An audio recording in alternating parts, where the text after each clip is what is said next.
Hi friends, ఇవాళ మనము మిరపకాయ బజ్జీలు ఎలా ప్రిపేర్ చేసుకోవాలో చూస్తాం.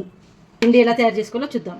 ముందుగా శనగపిండిలో 4 స్పూన్ల వరిపిండి అంటే బియ్యపిండి, కొంచెం ధనియా పౌడర్, కొంచెం ఉప్పు, కారం, తినే సోడా అండ్ పసుపు వేసి ఈ విధంగా చిక్కగా వచ్చేలాగా మన గంట జారులాగా వచ్చేలాగా కలుపుకోవాలి వాటర్ వేసేసి.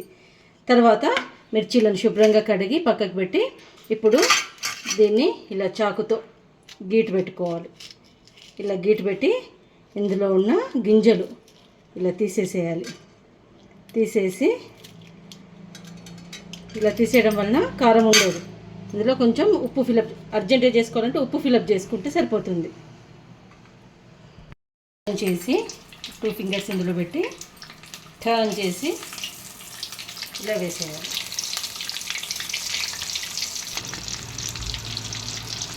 సగం వేగినాయి, ఇంకా వేగాలి.